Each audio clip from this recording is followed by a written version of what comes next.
there's an old Egyptian satirist whose name I probably can't pronounce, who said something to the effect of, the importance of satire is to remind us that our leaders are not gods. It kind of has the effect of kind of taking them down a peg or two, and reminding everyone that, hey, these people are just human. They're prone to corruption and silliness and mistakes, just like anybody else. And you shouldn't place too much faith or trust in them. You should keep an eye on them. You should be skeptical of the things that they say. Let's go.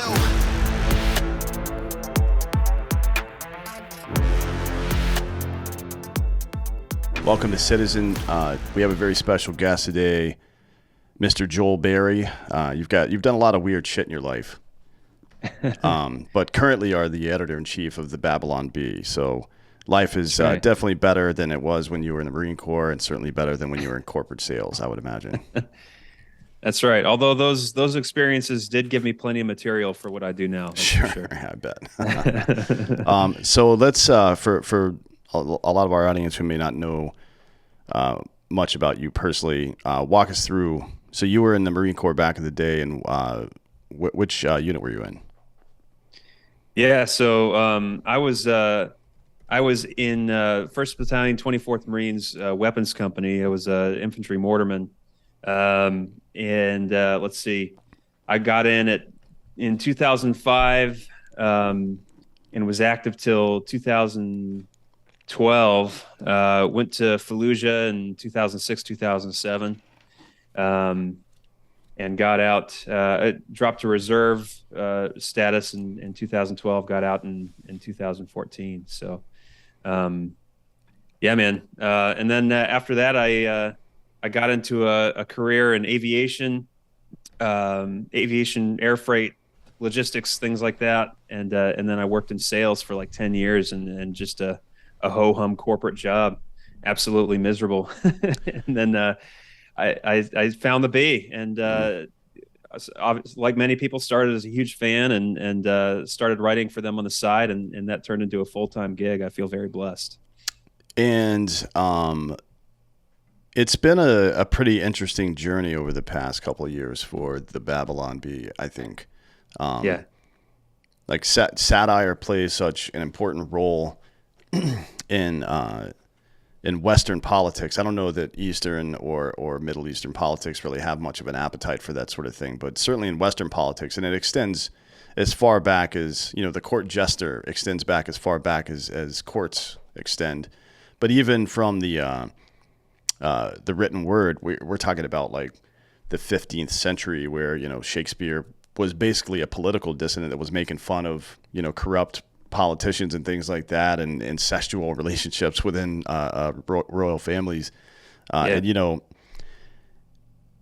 it was met with, it's interesting because back then, when there was a lack of concentrated digital power, I guess, or concentrated power over the press in the way there is now, if you had enough people on your side, it was hard for the aristocracy to really come down on somebody. But now it seems like, we keep trading we keep trading our liberty for convenience, not even security, just convenience. And now people can just flip the switch. And like, you guys are banned on Twitter. Your satire account, funny, oddly enough, the one that you don't ever say anything real on, is the one that's banned, but your actual account is still active. Yeah, it's wild. Twitter, Facebook too. Facebook hasn't taken the kind of the blatant approach that Twitter has. They've chosen instead they kind of launder their censorship through fact checkers. So the fact checking program will run fact checks on us constantly, which then feeds back into their algorithm and our news ecosystem quality score is what they call it, and that squashes us in their algorithm. TikTok banned us at one point. And what's even scarier than that is what you see with a lot of these other companies, banks, PayPal, our email service dropped us.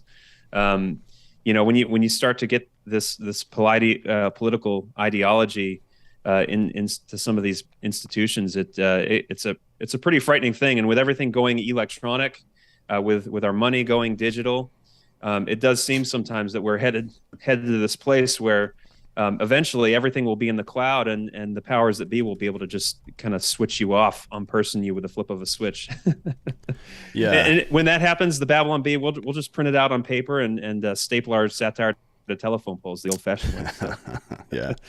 Yeah, it's interesting, just the way things have gone the past few years. I always feel like censorship is kind of a two-front red flag. I mean, it shows that one, some authoritarian group is trying to control speech, which is problematic, generally speaking. But it also is a red flag insofar as when you're in a society that has no discomfort for satire, when you're in a society where authority has no tolerance for satire, then it seems to be the ultimate symbol of societal decay. It's like, I think I've actually heard you mention this before a year ago or something on some interview, but when institutions are weak or corrupt or poorly managed or whatever, their tolerance for being made fun of kind of evaporates, right? Because they know that they're being constantly exposed, which puts them in a position to be, one, embarrassed, two, lose power, and three,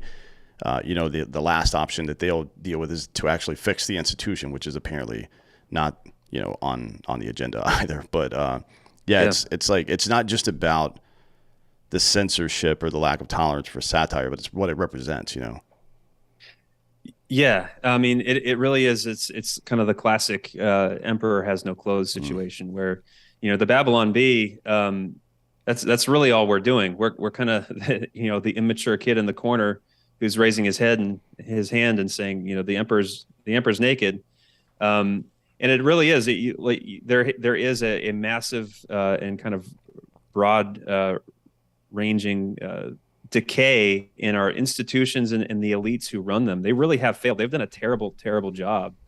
When your worldview and your resume and your competence, if none of that can stand up to scrutiny or laughter or mockery, that I think that alone is a pretty sure sign that you failed. And so, yeah, we're kind of at this place where satire has become this very powerful thing, not just in ridiculing those in power, but I think it's also kind of serving to give people courage to say things that we're told are not fit to say in polite company. And hopefully that's contagious. The Babylon Bee sometimes will be the first to say something, or we'll say something that people are thinking but afraid to say. And I think the more people that stand up, the more effective it'll be. Sure. I mean, there's again back to the old the comment I made before about how things used to be. The mob is very powerful. It's why the idea of parades and gladiators, for example, were simply to satiate the mob, to keep them distracted so the aristocracy could continue going about business as usual. And you look around these days with all the stupid shit going on. It's like we've constructed literal cathedrals to distract ourselves from, the horrors of poor management, for lack of a better phrase. I mean, that's really what it is. Yeah. I think it's, and that's another thing that's made what we do important, because with all the distractions and just the barrage of input that we receive from the media, it's kind of become one of the most effective ways at communicating truth, because no one's reading a long book anymore, or a 12-page think piece, or going to a debate hosted to discuss two different ideas. But sometimes just a quick little witty, 1-2 punch of a joke can cut through all that noise pretty effectively. The same thing with memes. Memes are doing the same thing right now. That's essentially what the Babylon Bee is. We're just glorified memes. Well, I mean, that's nothing new, right? Before there's I think some of the literature about it still exists, but before when Brutus and Cassius came back from Pompey's war with Julius Caesar, Brutus and Cassius both rejoined the Senate, and some people were going around Rome painting pictures of Brutus stabbing Julius Caesar in the back, basically, right? To try to talk shit about how Brutus. Well, I mean, Brutus was a coward. Let's be honest, but to just try to rile stuff up. So using imagery like that is nothing new in politics, or it's nothing new in the I guess in the intersection of media and politics either. If you want to call former entertainment media like that. Yeah, I think you mentioned kind of whether satire has traditions in other cultures besides the West. I think I wish I could find the specific quote, but there's an old Egyptian satirist whose name I probably can't pronounce, who said something to the effect of, the importance of satire is to remind us that our leaders are not gods. It kind of has the effect of kind of taking them down a peg or two and reminding everyone that, hey, these people are just human. They're prone to corruption and silliness and mistakes, just like anybody else. And you shouldn't place too much faith or trust in them. You should keep an eye on them. You should be skeptical of the things that they say. Yeah, certainly. I mean, we're in a very bizarre time, I think, in human existence. It's sometimes some days it's hard to kind of quantify what's really going on, without sounding like Alex Jones, I guess. But it does seem like, for example, what purpose could you ascribe Justin Trudeau coming down to meet with Gavin Newsom and doing press conferences in California about shared ideological values? What is that about? Like it's a guy running a state inside of our country talking with a foreign leader about like wild progressive nonsense and how we need to do this or that. Like it kind of seems like a violation of the Logan Act, to be honest, for them to be negotiating like that. But besides all that, all of these, and I think it's the same with media as well, like or media or business, or I mean, you brought up PayPal. Anytime we sacrifice liberty and the ability to adjudicate things as a society for convenience, it becomes problematic, right? And that's why globalism is so dangerous. It's not because, look, if we had an alien invasion, a global government might be necessary for some time, I guess. I don't know, but that's not going to happen. So it doesn't make sense to me why anybody would promote a global society unless their intent was to control the globe, right? I mean, that's what that is. Absolutely. So I think it's kind of almost been like the perverse dream of mankind ever since the Tower of Babel. Ever since the Tower of Babel failed, it's like we've been trying to find a way to rebuild it. And I think there have always been these people who have come along with this hubris that that makes them think they're smart enough that if only they could manage things, it would be better. And yeah, it's you see it with the World Economic Forum and a lot of these world leaders that the digital age has done great things in the sense that it's given a voice to people who otherwise wouldn't have a voice. It's kind of been the new printing press, the new Gutenberg press, which has been amazing. But at the same time, it's also kind of had the effect of making our world seem smaller and maybe more manageable to some of these people. To where they really do think, Bill Gates is one. He's just this weird sociopath guy who spent his life tinkering with microchips and somehow thinks that he can do the same thing with all of humanity. If he can just get up and start tinkering with the dials and switches of the entire human race, he can lead us to utopia. It's absolute madness, And so, yeah, those are the people I think are most important to make fun of because they're absolutely the most dangerous. Yeah, I mean, I always like to ask, cui bono, who benefits when something weird happens. But whenever somebody powerful tries to do something, whether it's Gates, who most people don't like on the right or whatever, and then Elon Musk, who most people for some reason do like on the right, I guess because yeah. He's an edgelord, I guess. I really don't know, to be honest. It's a worthy point because as much as the things that he said about being anti-woke and free speech and all that, he's also been very he's praised China and their efficiency and their ability to get things done that we can't do in America. So like there's no one person that we should ever be looking to as kind of a savior who's going to fix this stuff. It's absolutely not going to happen. Yeah, I mean, but that's never been the case, and I don't understand why. Maybe it's like just symbolism and idolatry that's innate in human beings. Just trying, like, one of the functions of trying to understand our place in the universe is to. It's just so much easier to believe that something is in control.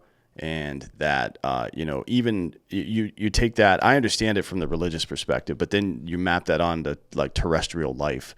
And it's like somebody's like, this group is controlling this thing, or this group is controlling this thing, or maybe, to a greater degree, this group should, or this person should control these things is the ultimate version of that. Mm-hmm. But people are fucked up, man. People do stupid shit all the time. And like the idea of organizing yourself around an individual or a group like that has always been very bizarre to me. Instead of, typically, like if you drill down on that and ask somebody like, well, why are you a Republican? They'll list off like, well, Republicans believe this, this, and this. I'm like, okay, you can just believe those things. You don't have to get involved with some group, because now what you would have called a Republican in 1980 is clearly not the same anymore. But you're still you're still married to this organization because you organized yourself, your life, your support publicly around the group instead of the idea. You know what I mean? Yeah. Well, and that's what people don't realize.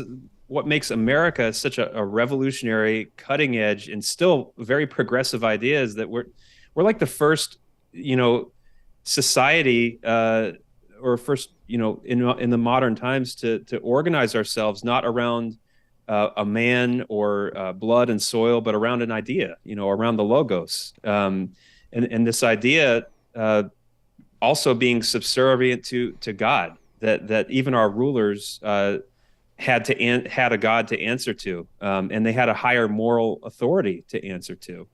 And the fact that we're just kind of throwing that out, after 2,000 years of kind of crawling out of the dark ages, is remarkable to me.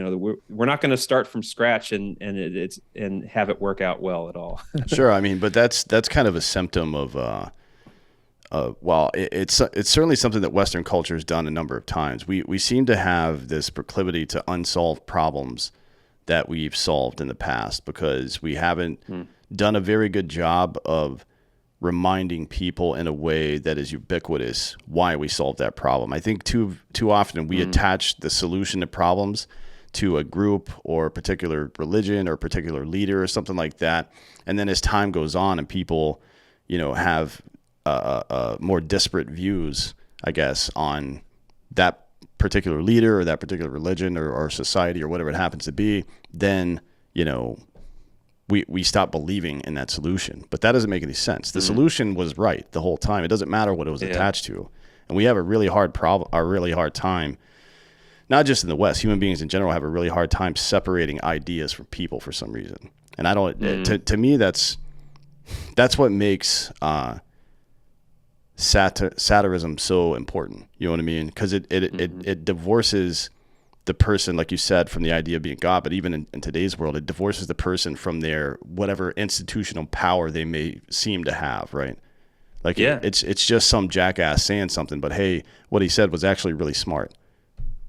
Well, yeah, and vice versa. We try to make sure that when we're mocking a bad idea, that doesn't mean we necessarily need to mock the person. Espousing that, but we still want to honor the humanity and the dignity of everyone that we're mocking, because more often than not, it's about ideas. It's about good ideas, and bad ideas absolutely deserve to be mocked, no matter who's speaking them.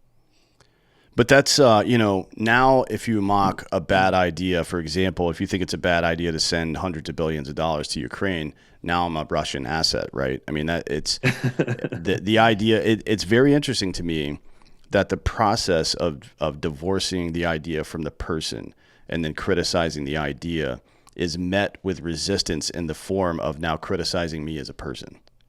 Mm-hmm. You know what I mean? Yeah. Like that doesn't seem to make a whole lot of sense, to be honest.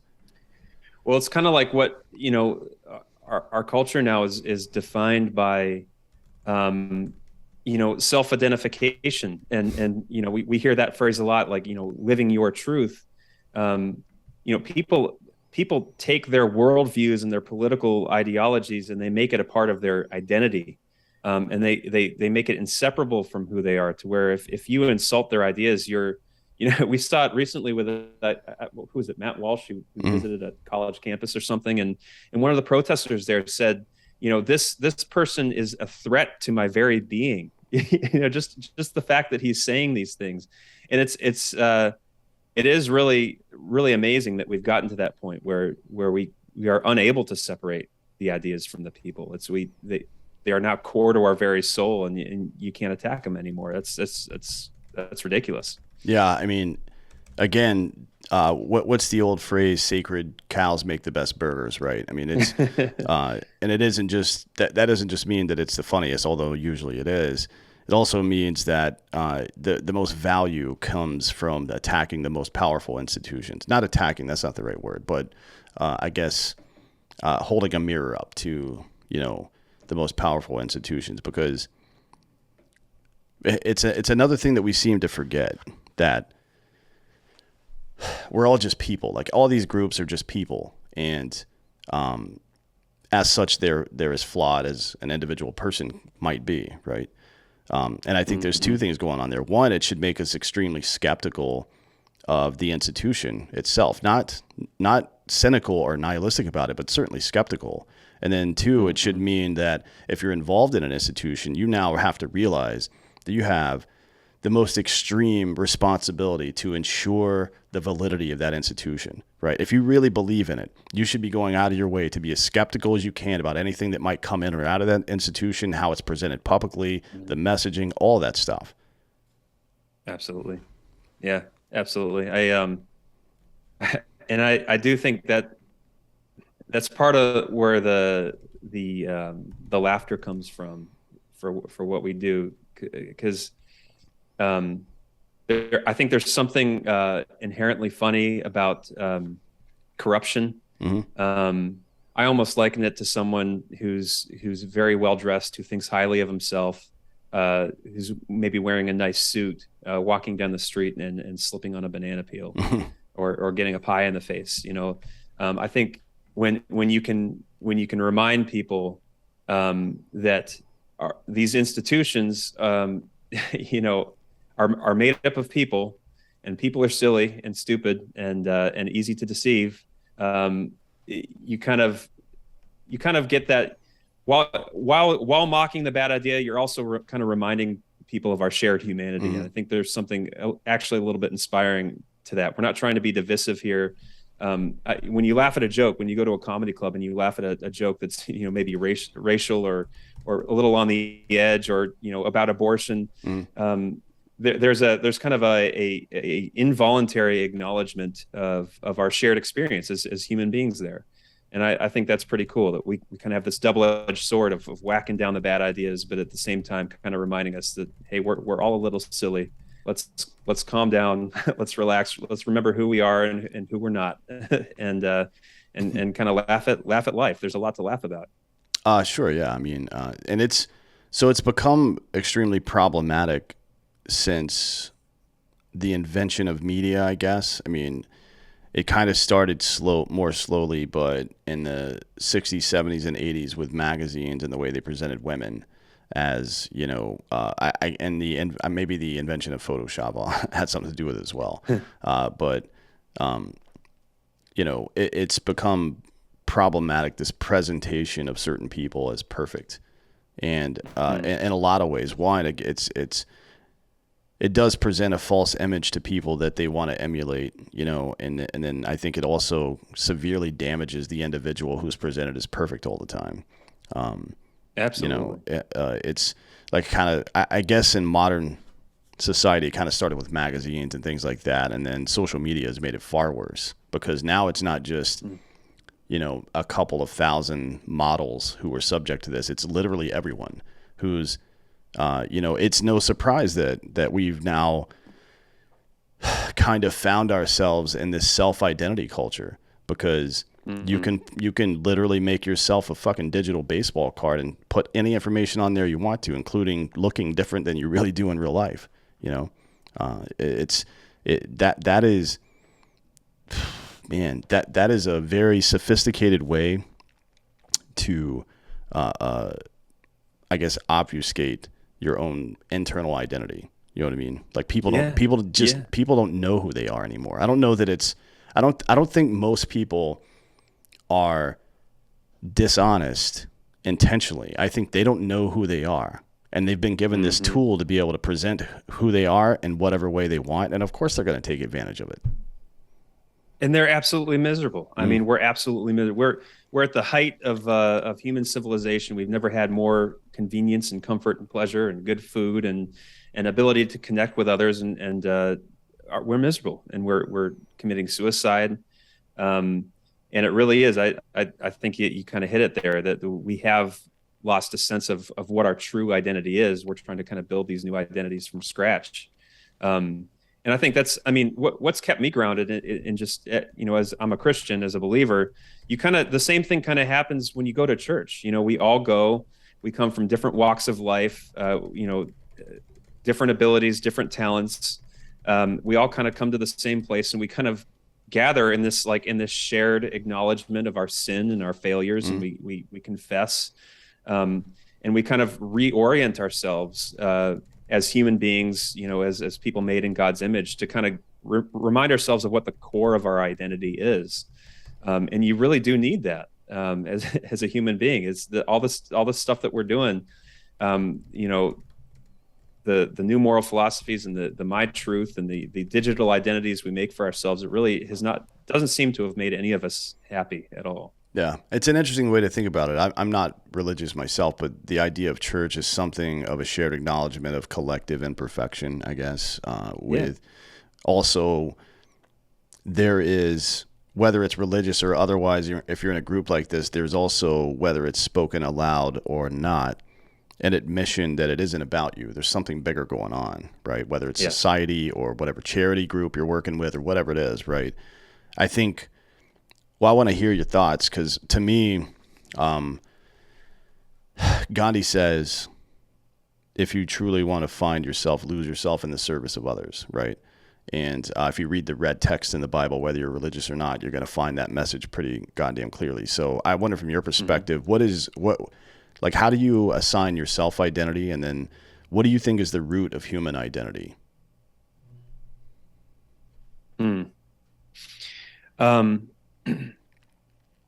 I think for me, I mean, I guess I can only speak personally as a Christian. I go back to the fact that we are made in God's image, and in that we have free will, we have a conscience, we have this inward compass that can kind of discern right from wrong, and then we were made male and female. I mean, that goes all the way back to Genesis, that we were. There are only two types of people in the world. We're not split up into race, and it's male and female. And I think there's a lot. There's a lot that springs from that, and that naturally follows from that very simple truth. And I think the denial of that truth can lead you into some pretty dark places. And, you know, as far as the male and female thing go, I think that there's a lot. I think our culture has lost this with the kind of this self-identifying culture, but I think there's a lot that comes from roles. Our assigned roles in society, our roles as a man, our roles as a woman, you know, our role in the church. I think that there is tremendous meaning to be gained from living into your role, living into, you know, your sex, and there's nothing wrong with that. I think, you know, it's okay to be at peace with how God made you. You know, and again, the denial of that, going all the way back to the very beginning, leads to some dark things. You know, in the story of Lucifer, the angel who was created by God, he decided, no, I want to be my own God. You know, I am not going to let my creator define who I am. I'm going to define who I am. And that's where you get Paradise Lost, and he decided it was better to rule in hell than to serve in heaven. And I do feel like that's kind of the basic worldview dividing line across all cultures throughout the world right now. It's people who are submitted to what the Creator has made them to be, and those who decide that, no, I'm going to define who I am, and I'm going to call my own shots, and I'm going to be my own God. So it really, I think, meaning and identity comes from submission to our Creator and to truth, and that's not a place of slavery. I think that's a place of freedom and joy. There's so much joy there. Well, there's certainly some. I guess the ultimate form of freedom is truth, right? That's my estimation. So, Yeah. One of my favorite books is guardrails. Yeah, exactly. Yeah, it allows you to operate without. I mean, it's almost like I guess guardrails is a good way to put it, but it's almost as if I don't have to worry about all this other stuff anymore. I mean, you've heard the phrase, it's easier to tell the truth because you don't have to remember all the lies, right? Well, just in everyday life is pretty, it is fucked up very frequently for a lot of people. You know what I mean? Existence is tough. And deluding yourself is really stupid. I mean, one of the more extreme examples, I think, is appeasement. I think especially that's one that pretty much everybody can relate to, whether you work in foreign policy or interpersonal connections, your family, or whatever it is. What's the old Churchill quote? Appeasement is feeding the crocodile hoping he eats you last, right? Like the denial of something so fundamental as good and evil, or man, woman, something so fundamental to our existence, I don't think is just a symptom of bad philosophy run amok. I think it is an intentional attempt to dissolve our purpose-driven identity as human beings, right? So that we will then believe whatever we're told. That is like, and people say now sunlight is the best disinfectant. I think that's a really good thing to say. But truth is the ultimate retaliation to that. Just, I know everybody that can hear the sound of my voice right now has been in a situation, whether big or small, where somebody finally said out loud what was going on, whether it was your marriage going to shit, whether it was your business partner was doing something fucked up and you finally discovered it, and then it's all out on the table. Yeah, it sucks to go through that process, but I urge you to look back and think about how you felt in that moment. There may have been some shock or surprise. There may have been some hurt, but there was also a great weight lifted off of you. You know what I mean? Because we like to pretend like we're stronger than we are. We like to pretend like we're smarter than we are. We like to pretend like we're dumber and weaker than we are as well to get out of doing things very frequently. And if you can simply face the truth, then you know exactly what you need to do, right? That's the ultimate roadmap to life. And having the ultimate roadmap to life, in my opinion, is the most free that you're ever going to be. Yeah. Well, the truth will set you free, right? Mm-hmm. But it's initially oftentimes very painful, and it's hard to hear. And that's the dilemma that we're in right now, is that, a lot of people, especially young people, are being conditioned to believe that the very thing that they need for their happiness and their freedom is hate. They are told that if someone comes and speaks what is the truth to you, that is denying your existence, and it's erasing you and whatever else. And it's the absolute opposite, we need people who will have enough love for their fellow human beings to be willing to speak the truth, even if it means you're going to be slandered as a bigot or a hateful person or a racist or all the things that they say. Because especially right now, in today's culture, I think speaking the truth, as long as you do it kindly and winsomely, speaking the truth is one of the most loving things that you can do for another person. Even if it's hard to hear, and oftentimes it is. Sure. Yeah. I mean, I'm sure it's also very painful for the individual, for someone to feel like there's something that they're not, right? I don't know what that might feel like, but I assume that it sucks, right? Because identity is so important to us. I mean, you see, when people lose their identity and don't have purpose, they slip almost inevitably and immediately into nihilism. And it's very difficult to recover somebody from that, to be honest, once they go down that rabbit hole. But if you dig into the issues individually, there are solutions that don't involve being on pills for the rest of your life or mutilating yourself or whatever, right? Like there are real solutions to this. For example, a 21-year-old today in America, 21-year-old male in America has 40% less testosterone than they did in 2002, 20 years ago, right? Mm-hmm. And we wonder why there is so much depression and lack of masculine purpose and kind of the transgenderism thing as well is part of it. We wonder why these things are the case. Well, there's a very simple physiological explanation for this, a very simple one, right? And I don't understand why. I mean, I guess I do to some degree, but I don't understand why smart people buy into this shit, because it's very clearly like it's. I don't think it was done on purpose, but I do think, bad actors never let a tragedy go to waste, right? Exactly. Yeah, it's to their advantage to have a population that is docile and willing to conform. And is going to be too afraid to question them or stand up to them. So, yeah, it does seem that this decline, maybe if not done by design, it's certainly not being fought against, because it does serve to keep these people, these incompetent elites in power, because they're not going to have people question them. Yeah, so. That's where I lean, to be honest. I mean, that seems to be the most rational explanation for this. And the purpose of masculinity, biologically speaking, is to provide and protect, right? That's if you boil it down to the lowest possible level, that's really what it is. So, someone or some group taking this opportunity of decreased testosterone to eliminate masculinity or ridicule it or make it seem not necessary or make it seem toxic even, right?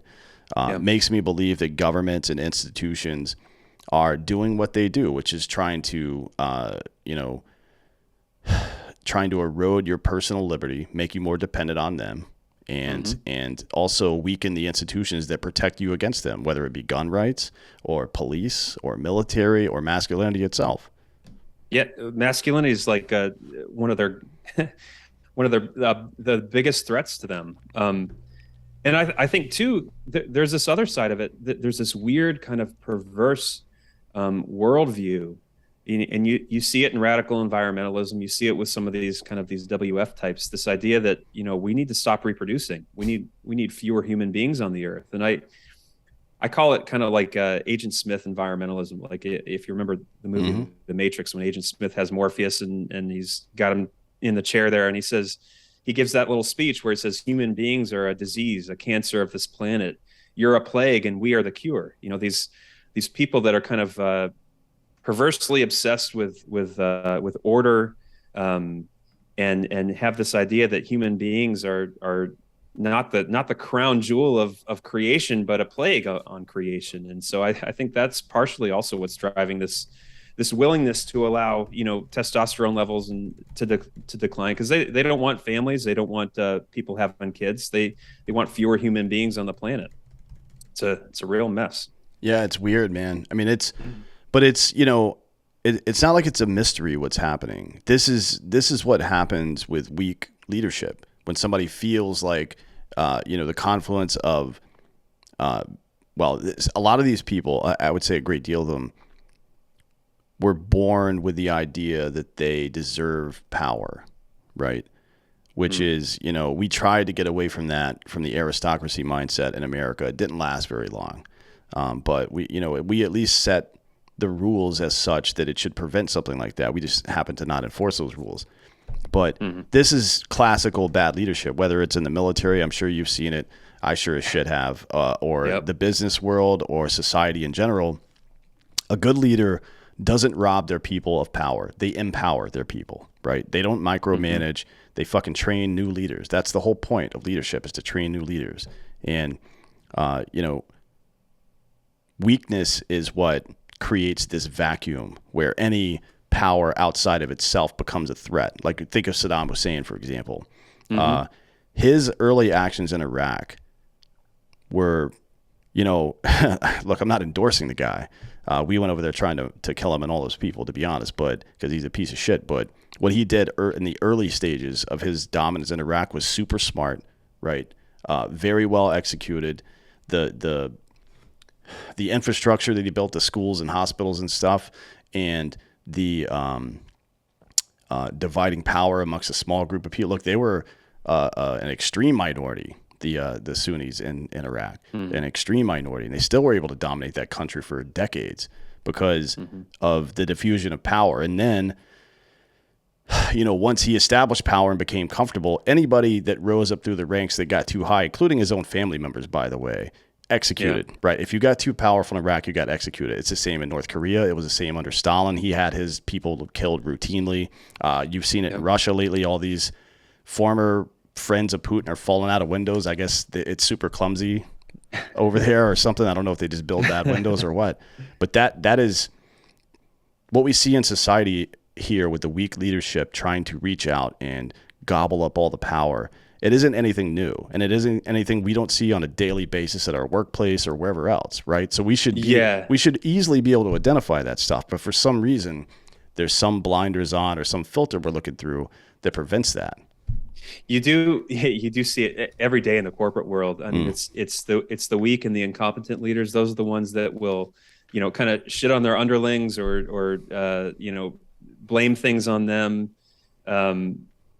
That's kind of a microcosm of what we see at the macro level with worldwide leadership and governmental leadership. I think there's this thing that's kind of broken in this, though, that even though we see it on a daily basis in our workplaces and even families and other places in society, I think there's something in us that really just wants to believe, that we want to believe in somebody. We want to think that there's somebody out there that we can rely on, that is going to always do the right thing. Kind of almost like it might have something to do with our obsession with superheroes. We kind of have this something in us that wants to look to one man who we can trust, who we can put a crown on their head, and we can serve them, and they'll take care of us. The right was guilty of it with Trump sometimes, and I supported Trump, but I think it's just a natural human tendency. And it's so funny that we do it again and again and again, no matter how many times it's proven to always end in disaster. Yeah, it's interesting the way you put that is kind of how I describe, in a way, the purpose of this show. So, it is my opinion that you can either, make it about you and eschew any kind of responsibility and just try to get through your life and live and let live and all this stuff. And you will ultimately be the subject of morally corrupt people. Or you can recognize that the natural rights articulated in the Constitution, for example, come with a set of responsibilities. The same way we talked about institutions earlier, it comes with a set of responsibilities that if a critical mass of people don't live up to those responsibilities, those natural rights wither away.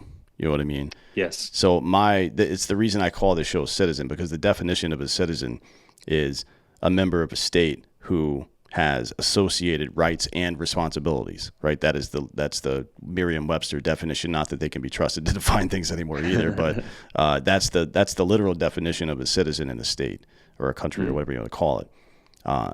It's got to be like that. Absolutely. And not just so that we can maintain a free society and free country, but also for our own happiness. Because I think what we've learned in recent years is that rights alone do not make us happy. Responsibility is what gives us meaning and purpose and joy in life. I think Jordan Peterson is what made him so powerful, why he touched a nerve with so many young men. This idea that no, you don't just have rights, you have responsibilities as a human being and as a man. And we really do need to kind of rediscover that. If we're going to stay free as a country. Sure. I mean, we do. It seems pretty obvious, I guess, but the most important things that you will ever do in your life are for somebody else, not for yourself. You'll never do anything truly important for yourself that doesn't, and at least in some ancillary way, benefit other people, right? Whether you're successful in business or achieve some personal goal. Very rarely does that happen in a vacuum and apply only to you. You know what I mean? And I found throughout both, I was the VP of marketing at Black Rifle Coffee for a long time. And the more good shit we did with our product, the more good or the better the product did. I think that's almost an iron law in business, especially once you reach a certain level of success, the more that you give back, the better. You know what I mean? It almost becomes about that at some point. Like, all right, now what else can we do with this?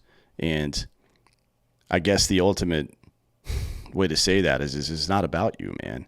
Like all this, man, I don't get this whole self-care, mental health day stuff. I mean, the thing that we used to respect most was resilience. That was the thing that no matter what culture you were in anywhere on earth, being resilient was the thing that people respected the most. Because, I mean, just think of the stories. We don't have documentaries or feel-good puff pieces about celebrities who go their entire careers without ever getting into trouble or have an addiction. We have puff pieces about people who had rough times, went through rough times, and came out the other side of it, right? Because that's all of our story, and to some degree or another, that's our story as human beings. So again, very simple that, and I think Agent Smith actually said it, we do define ourselves in a way through our struggle. He said we define it through suffering, but I don't think that's true. We define it through the tools that we create to overcome the suffering, because the weight doesn't get lighter. You get stronger. That's how it works. I imagine that message going out to all, kids in high school, in public schools across if someone were to tell them, if their teacher were to tell them that it's not about you, how many kids are being told that these days? I don't know. And the idea too, I love what you said about, resilience. I think we've kind of lost this idea of just like stoicism and get over it. I think that's one valuable thing I learned in the military is sometimes there's something that needs done and you just got to get shit done and get over it, no matter how you feel or whether or not you feel like doing something. I think that's a kind of a value that needs to be rediscovered as well. That and it does. I feel like it kind of starts with that core idea of it's not about you. When you start there, it does make it easier to overcome your personal discomfort and your fears, because you do have that grander sense of what your life is about. Yeah, for sure. I mean, you see it from time to time with little quippy statements or memes. One of my favorites is, did you have a bad day or did you have a bad 5 minutes and then you let it ruin the rest of your day, right? Because that's usually what it is. That really is usually what it is, and it's. I think people conflate it with the wrong thing. So you talk about maybe the labor movement, like you should just shut up and do your job. No, you should expect your employer to treat you properly, right? But you shouldn't turn your entire identity into somebody who's crusading for your own personal rights. That's not a good idea, right? Because I mean, there's no purpose in that. You're never going to feel the way you would feel. Again, back to your point, it isn't just about propping up the institution. You personally will never be happy if you do that, ever. That's not how human beings are built. There's a reason that we walked out of caves after a giant fucking rock hit us and decided to form communities and build walls around them and start, families and societies and things like that. There's a reason for all this stuff. It's because that's how we're wired. And it's the way maybe it wasn't the way everyone was wired, but the people who did that are the ones who survived. That should tell you something, right? Yeah. I mean, everybody that's on Earth right now, their genetic ancestors were people who decided to engage in community and put other people before themselves. Literally everyone. Mm-hmm. Yeah, and there's almost this sense too that there's this resentment there's this resentment against nature. I almost feel like that here's the way things are. Here are the way things work best. This is the way humanity was designed to work. But there's this kind of almost rebellion against that. It's like, okay, well, that's fine and that's well and good, but I am going to rise above that, and identify as something else or claim a different truth,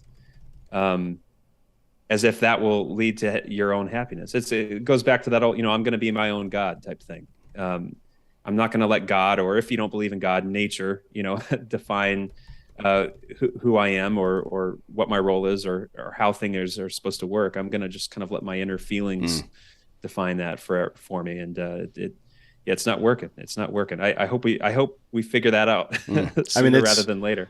I believe the Bible mentioned this is too, but that's like building a house on quicksand. That doesn't make any sense, man. I mean, your mood, just think about how many times your mood changes in one day and then map that out over the 70 or 75 years that you're going to be alive.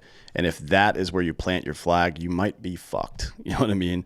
I mean, that's just not a good idea. You wouldn't, like if you're shooting a rifle, there are certain mechanics that you set up, right? The way you hold your rifle, the way you your cheek stock weld, things like that, your eye relief and things, so it just feels natural to you, right? Or if you're playing a guitar, bone support. Yeah, bone support. If you're playing a guitar, you put your pinky on the pick guard somewhere so you know where the position is all the time, because that point never moves. That's the whole point, right? So if you're going back to fundamentals, you should try to find something that doesn't move or moves less than everything else around it. And the resentment against nature thing is really stupid.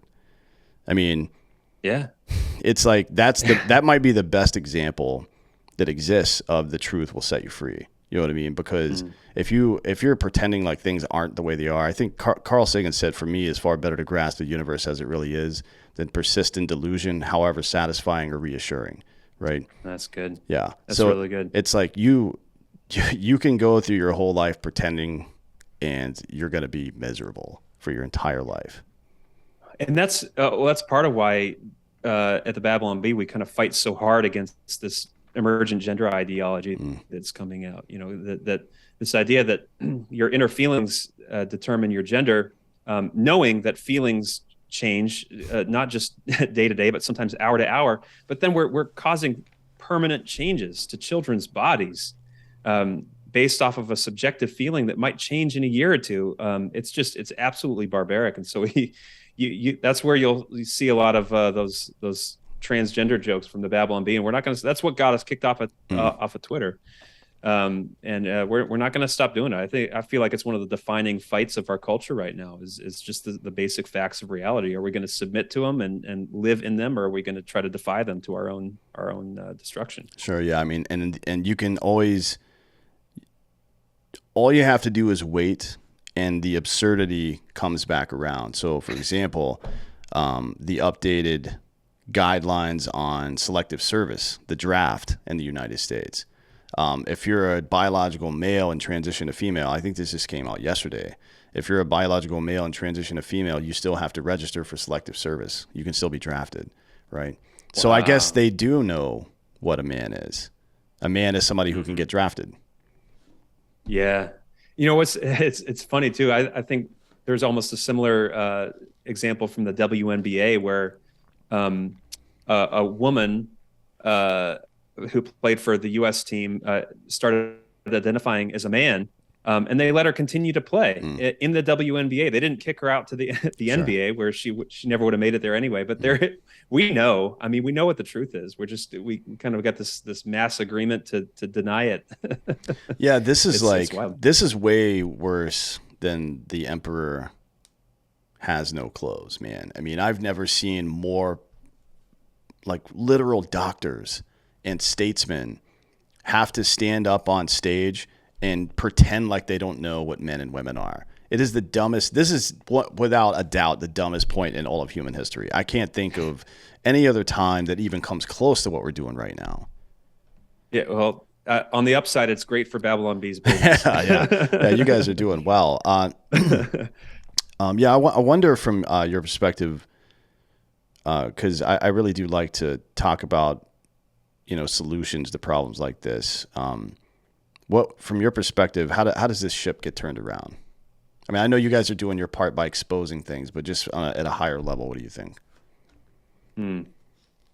Um, yeah, I think the way it gets turned around is not anything glamorous or sexy or revolutionary. I think the way it gets turned around is from the ground up at the family. I think it. I think it was G.K. Chesterton who said the most extraordinary thing in all the world is a simple man with his simple wife and his simple kids. You know that the idea of the family as being the foundation of culture and society. I think the way we turn this around is really just by men being good men, marrying women, having kids, staying married to their wives, raising their kids well, teaching them the truth. It's a long game. I mean, the left has always been really good at playing the long game. They have these 100, 200-year plans for how they, infect our institutions. We need to play the long game as well. And I think it's done through the family by simply raising good kids, teaching them the truth, teaching them how to use critical thinking, teaching them to have courage and integrity. Because, I mean, if you don't have courage and integrity, knowing the truth will do you no good because you're just going to fold when it gets hard. And getting them ready to face this post-truth world we live in. And I think if enough people do that, this will turn around. But it doesn't look like an immediate, instant gratification type solution. It's a long game, and I think we definitely have to play it. Sure. Yeah. My buddy, my buddy Mike is a former SF doctor. Or he's a former SF medic who became a doctor, and he likes to say if given the choice between hard work to achieve a physiological outcome and taking a pill, most people will choose the pill even if it costs them something. You know what I mean? And that is a maladaptive trait, in my opinion. The idea that something needs to be now is a maladaptive trait for humanity, because think about what it's cost us. Making things, all the way down to the product level, but making institutions more convenient for ourselves has given companies like PayPal and Amazon so much power over our daily lives. But then, even instead of dealing with our psychological, emotional, societal issues, creating pills to handle them has made depression and suicide worse. Every time, it reminds me of a Captain America quote. Actually from one of the movies, like every time somebody tries to start a war before it starts, or stop a war before it starts, bad things happen and people die. Right. And there has to be some level of tolerance for the process of being a human being. Well, and I also think that's one important function of having kids is that it does change your mindset to a more long-term mindset. When you have kids, going back to what we were saying earlier, it's no longer about you. You're not just thinking about your week and how you can make the next year better. You're thinking about how you can make things better for your kids and your grandkids and your great grandkids. And it does have this naturally occurring mindset change when you have kids. And I think that, if more people had kids, I think that would solve a lot of problems. I have 5 kids, so I'm just an evangelist for big families, I guess. Sure. Yeah. I mean, it certainly used to be that way. That was kind of I get it over the last, I guess since the 60s, the focus for young people has changed from, I need to be on schedule. I need to be married by this age. I need to have my job by this age. I need to buy my starter home by this age. I need to have kids by this age. I get it. That I understand that there are extenuating circumstances that don't always allow for that. And then also, people, you know, good for them, I guess, but they have this rebellious nature about them. It's my theory is that people feel how oppressive things have become, and their solution to that is to rebel inside of their own lives instead of to actually take responsibility, right? And understand that building better foundations is a much more successful and efficient way to fight off oppression than simply throwing a fucking tantrum with your entire life, which is effectively what people are doing. Yeah. It's almost kind of in the right, on the right too. You see kind of that nihilism creep in, where it's like, well, you know, everything's corrupt, everything's going to shit. What's the point? Let's just throw a wrench. Let's just blow everything up at this point, you know? That's definitely an easier and more natural reaction to all this thing. And I think it's something that every person kind of has to guard against. Sure. Yeah. But that's the behavior of a toddler. You know what I mean? Yeah. Like we come up with all these silly ideas to explain our behavior away and pretend like they're noble or something. Like I'm just taking control of my own life. Like, no, you're not. You're a coward. You're acting like a little child right now. You know what I mean? Like, it's very obvious what does and doesn't work. You don't agreeing with it is irrelevant. You know what I mean? Like, do me a favor and disagree with gravity. Go perform some tests and then let me know how it works out for you, because I promise you it's not going to work out well. That's right. It's stupid. Anyways, I really appreciate your time today. It's been a great conversation. Thank you for having me. Really, yeah, man. And you've got a new book coming out, right? Or it's already out? Yeah, it's out now. Yeah, it's the Babylon Bee Guide to Democracy, which is kind of a little play on we hear it all the time. We must defend our sacred, holy democracy, you know. And it's a bit of it's equal parts entertainment and a little bit of information about what our system truly is. We're not a democracy, and why we're not a democracy. It's a really fun book. There's a picture on every page. It's a great toilet reader. So yeah, definitely pick one up. It's worth a read. And where's the best place to get that? Just Amazon or wherever? Or is it? Yep, Amazon, wherever books are sold. Okay, cool. It's everywhere. And we also have it on our website. If you go to babylonbee.com, you can buy it there. Sweet. Well, again, thanks for your time today. I really appreciate it. Thanks, man. Appreciate it. And thank you guys for watching. This has been Citizen.